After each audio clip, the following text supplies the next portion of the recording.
अस्सलाम वालेकुम नाज़रीन, मैं हूं आपका तुर्क दोस्त। आज हम इस्लामाबाद में तुर्की के एक बहुत बड़ा ऑर्गेनाइजेशन गवर्नमेंट के ऑफिस टिका में है। टिका क्या काम करता है, आइए आपको दिखाऊं।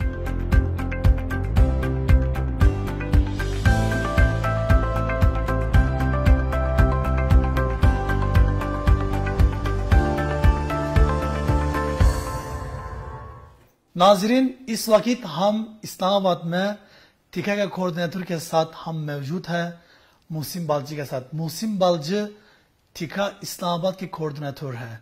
मुहसिन बालची, welcome, hoş amedi, hoş geldiniz, merhaba. क्या हाल है, nasılsınız?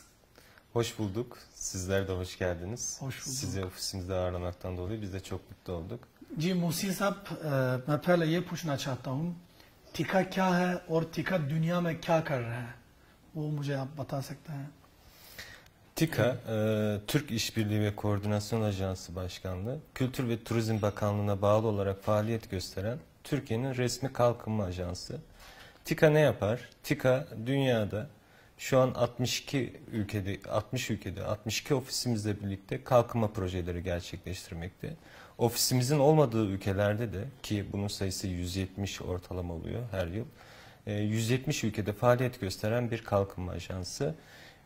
Bizim her sene bu yıl 30. yılımızı kutluyoruz. TİKA'nın kuruluşunun 30. yılı ve şu ana kadar 30 bin tane projeyi bu bahsettiğim 170 ülkede tamamlamış bulunmaktayız. Bu da her yıl ortalama 2000 projeyle artık performansımız gün geçtikçe artıyor.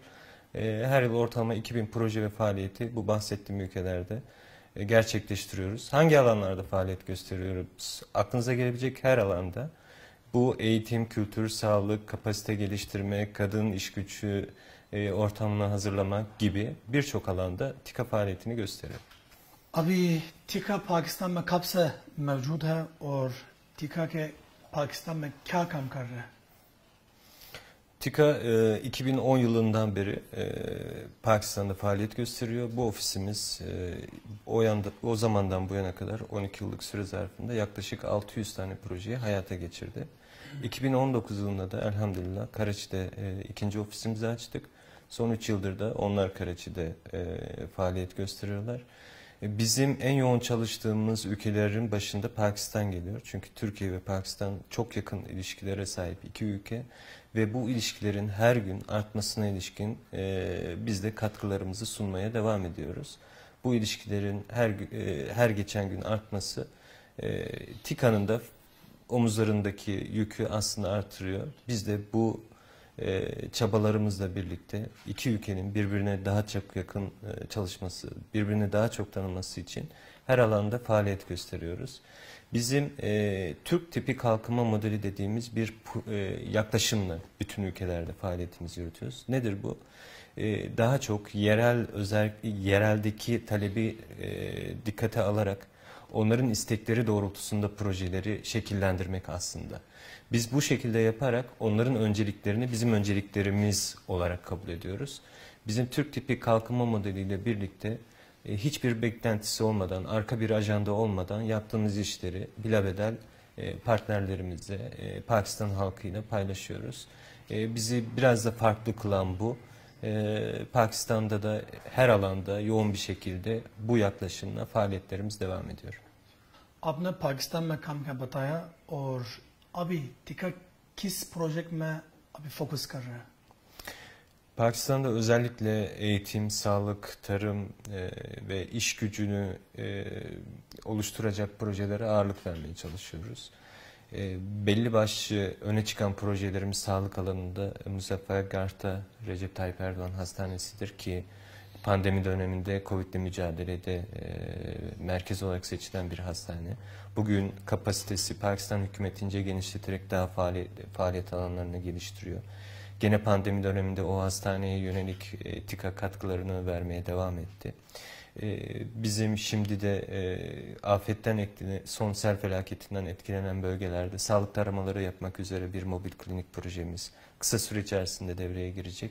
Orada malum salgın hastalıklar her gün artmakta. Biz de tarayıcı sağlık hizmetini sunmak üzere bir mobil klinik çalışmamız var. Eğitim konusunda birçok üniversiteyle sürekli olarak irtibat halindeyiz. Çeşitli üniversitelerde akademik işbirliğini geliştirmeye yönelik projelerimiz var. Üniversitelerde laboratuvarlar kurmak, iki ülkenin akademik üyelerini bir araya getirmek gibi projelerimiz bu yılda devam etti. Bu sene özellikle KDAZAM'da ve NAST Üniversitesi'nde ilişkilerimizi arttırmak adına çeşitli faaliyetlerimiz oldu. KDAZAM'da bir Incubation Center, kuluçka merkezi açtık. Aynı zamanda kütüphanesini dijitalizasyon merkezi kurduk. Böylelikle çok eski zamandan kalma nadir eserlerin dijital ortama aktarılması ve korumaya alınması amaçlandı. Gene KDAZAM Üniversitesi'nde kurduğumuz kuluçka merkeziyle birlikte oradaki öğrenciler girişimcilik üzerine eğitimler ve çeşitli firmalarla görüşme yaparak kendilerini iş hayatına hazırlamaya yönelik faaliyetlerde bulunacaklar. Bunu da Teknopark İstanbul İşbirliği'nde eğitimleri yürüteceğiz. Girişimcilik nedir, nasıl bu alanda yol alınır gibi çeşitli teknik ve teorik ve pratik eğitimler Teknopark İstanbul İşbirliği'nde inşallah KDAZAM'la birlikte öğrencilerin, girişimcilerin dikkatine sunacağız. Yine NAS'ta bir laboratuvar kurmak üzere çalışmalarımız devam ediyor. İnşallah yıl sonu bitmeden biz bu projeyi tamamlayacağız. Tarım alanında çok önemli işlerimiz oldu. Gilgit Baltistan'da kadınlara yönelik arıcılık programını gerçekleştirdik. Bunu Tarımsal Araştırmalar Merkezi işbirliğinde yapıyoruz Pakistan'da.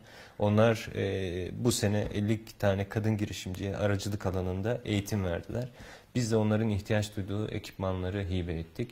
Böylelikle kadınlar kendi el emekleriyle birlikte bir ekonomiye katkı sağlayacak konuma geldiler. Biz bu arıcılık programını NRC ile, Tarımsal Araştırma Merkezi ile devam ettiriyoruz her yıl. Bir geliştirdiğimiz arıcılık programının devamı niteliğinde. Bunun bir nişanesi olarak da gene bu merkezde arıcılık laboratuvarı kurduk. Pakistan'da arıcılıkla ilgili yapılan en önemli çalışmalar kurduğumuz 2 tane laboratuvarla şu an NRC merkezinde, Tarımsal Araştırma Merkezi'nde devam ediyor. Bunu arttırarak devam edeceğiz. NRC önemli partnerlerimizden biri. Meyvecilik, sebzecilik, seracılık gibi alanlarda da onlarla daha önce çalıştığımız gibi önümüzdeki süreçte de 2023'te ve devamında çalışmaya devam edeceğiz. Eğitim konusu sadece üniversiteye yönelik değil, ilkokullara, liselere yönelik de çalışmalarımız oluyor. Bunlar genellikle okulların kapasitesini arttırma, spor kompleksi yapma gibi projeler. Talagan'da bir okulda çok büyük bir spor kompleksi gerçekleştirdik. Orada çocukların ihtiyaç duyduğu, yatılı kaldığı bir okulda spor faaliyetlerini yürütebilecekleri voleybol, basketbol, futbol sahası gibi kendilerine alan tahsis edilen alanda güzel bir spor kompleksi oldu. Yine Lahor'da Mansura Koleji'ne destek vererek orada bir kimya laboratuvarı kurduk. İslamabad'da Mükemmeliyet Okulu'nda ilkokul ve ortaokul düzeyinde hizmet veren okulda yine bir çok amaçlı laboratuvar ve oyun parklarının yenilenmesi gibi projelere destek verdik. Sıvat bölgesinde yine devletin en büyük koleji orada. Yaklaşık 2000 öğrencisi var ama enerji kısıtlamaları yüzünden laboratuvarlardan, yurtlardan yeterince faydalanamıyorlardı. Oraya bir güneş enerji sistemi kurmakla birlikte onların enerji ihtiyaçlarını karşılayacak noktaya geleceğiz. O projemiz de kısa bir süre içerisinde bitecek inşallah. Bu şekilde projelerimiz çeşitli alanlarda devam ediyor. Azat Camlı ve Keşmir'de de bir moda tasarım atölyesi kurduk. Orada sosyal refah geliştirme birimiyle yakın çalışıyoruz. Kadınlara, işsizlere, gençlere yönelik çok büyük faaliyetler yürütüyorlar merkezlerinde. Biz de bu merkeze destek vererek moda tasarım atölyesine kadınların modacılık anlamında ihtiyaç duyduğu her şeye hibe ettik. Aynı zamanda gençlerin bilgisayar laboratuvarına kavuşmasını sağladık ve kütüphane kurarak onların uygun bir ortamda ders çalışmasını sağlayacak adımlar attık. Bu birçok alanda faaliyetimiz devam ediyor ama dediğim gibi sağlık, eğitim, tarım ve girişimcilik, iş gücüne katkı gibi alanlar özellikle üzerinde durduğumuz konular Pakistan'da. अभी मेरा आखिरी क्वेश्चन ये है, आप कब से पाकिस्तान में हैं और पाकिस्तान आपका कैसा लगता है और पाकिस्तानी खाना आपका कैसा लगता है और इस्लामाबाद से आपका कैसा लगता है? Pakistan her şeyden önce bizim için kardeş bir ülke. Dolayısıyla kendimi yabancı bir ülkedeymiş gibi hissetmiyorum. Burada çok bizim ülkemizden tabii ki farklar var. En başında çok yeşil bir ülke. Burada yeşilin her tonunu görebiliyorsunuz. Dolayısıyla özellikle İslamabad'da yaşamak o anlamda çok güzel. Yeşil bir ülke.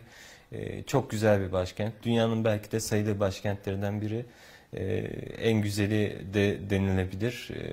O anlamda İslamabad'da yaşamak çok güzel. Pakistan genelinde insanlarımız birbirine çok benziyor. Nereye gitsek çok sıcakkanlı yaklaşıyorlar. Türk kültürüne aşinalar. Son zamanlarda sanıyorum Türk dizilerinin de rağbet edilmesiyle birlikte Türkiye ve Pakistan arasındaki o kültürel yakınlıklar bir kez daha keşfedildi. Dolayısıyla kendimizi yabancı hissetmeden burada yaşıyoruz. Belki zorlandığımız noktalar olabiliyor. Bunların başında da yemekler geliyor. Yemeklerin hepsi çok lezzetli ama tabii biraz bizim Türk kültürüne göre biraz daha baharatlı. Biz de baharatını az olarak tercih ederek Pakistan lezzetlerini tatmaya çalışıyoruz. Çok şükür o anlamda kendi ülkemizde nasıl yaşıyorsak burada da yaşamaya devam ediyoruz. Pakistan halkının Türk halkına karşı sevgisi bizi burada yaşamak için teşvik ediyor. O anlamda çok rahatız Allah'a şükür. Tabii bunun Pakistan halkının Türk halkına olan muhabbeti bize daha çok bir çalışma şevki de veriyor. Az önce dediğim gibi bizim sırtımızdaki yük biraz daha artıyor. Çünkü bu sevgiye karşılık, bu muhabbete karşılık vermemiz gerekiyor. O yüzden biz de durmadan, duraksamadan faaliyetlerimize, çalışmalarımıza devam ediyoruz. Yaklaşık 9 aydan beri İslamabad'da yaşıyorum. Bu süre zarfında tabii artık ülkeyi yavaş yavaş tanımış bulunuyoruz. Dolayısıyla ilk zamanlara göre çok daha rahat Pakistan'da yaşıyoruz. Zaman geçtikçe, ülkeyi, insanları tanıdıkça bu muhabbet daha çok artıyor bizde de. Mohsin भाई मैं आपका शुक्रिया अदा करना चाहता हूँ आप तुर्की उर्दू में वक्त दे दिया और thank you so much Şükriye. Pakistan, Türkiye, dost zindabat.